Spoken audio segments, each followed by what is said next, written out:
Pope Benedict in 2009 called for a change of mindset concerning lay people. He said that we must be co-responsible in the creation and the being of the Church and its action in the world. For lay people, this means we have to think hard about how we live out the gospel in our daily work, in our lives, in our interactions with all that we meet. This makes the role of the school chaplain a particularly important one. So as we think about how to respond to the Holy Father's call, we think about what does this mean for the role of somebody who becomes part of a chaplaincy team in a Catholic school.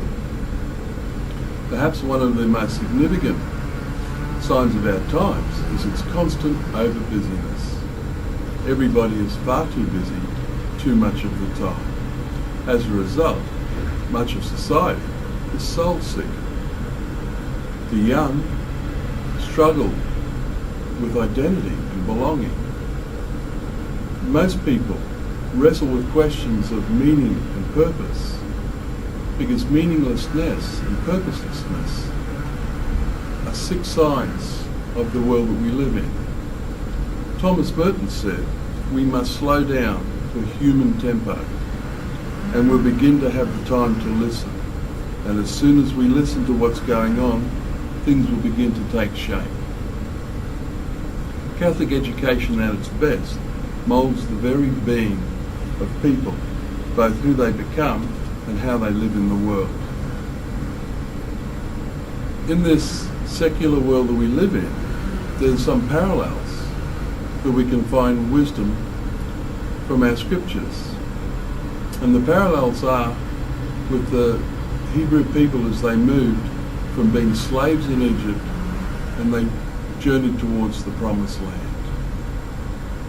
We are in a similar way. We are journeying. We are trying to free ourselves. We're trying to be freed by God from the materialism and consumerism of the culture that promises that one more purchase will make us happy. We know that's a lie. We are involved in the enculturation of a community which is permanently a work in progress. What is planted in the soil of the present will grow and fruit in the future. In an educational environment ever more obsessed with outcomes that can be measured and defined, this approach of the school chaplaincy team is an anomaly. And so our biggest challenge is, how do we make Christianity, the good news of Jesus Christ that promises life and life to the full, attractive, credible, and viable? And we must think about this in the smallest of our daily actions. We have some help because some of our wisest people with the most experience have given us insights into the journey. People like Tom Sanzi, who have spent a lifetime nurturing the spirituality of adolescents and encouraging the spiritual growth of adults, have given us wonderful insights into the spiritual journey. In a model which outlines simply, but not simplistically, the ongoing lifelong conversion process, in a package that Zanzig produced called Adult Faith Formation Strategies, we have a model that will help us understand the journey of life as a spiritual journey. For people on a chaplaincy team, this model is useful because it provides points of engagement for the people that we work with in their ordinary day-to-day lives, which after all is where God is present to us.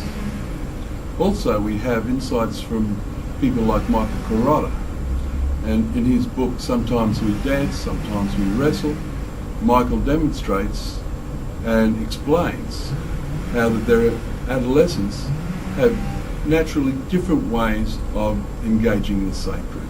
So for campus ministers, for people on a chaplaincy team, these insights enable us to do our work on the ground in the schools. As Thomas Merton said in Love and Living, Each one of us works out their own destiny in inseparable union with all others and with God who has willed us to live. We share with one another the creative work of living in the world. And it is through our struggle with material reality, with nature, that we help one another create at the same time our own destiny and a new world for our descendants. And I think this sums up nicely the work of the school chaplaincy team. There are some struggles, the temptations that face the people journeying in the desert, the temptation to go back to Egypt, the temptation to think that we can achieve nothing, the temptation to think that all is futile, will surface from time to time.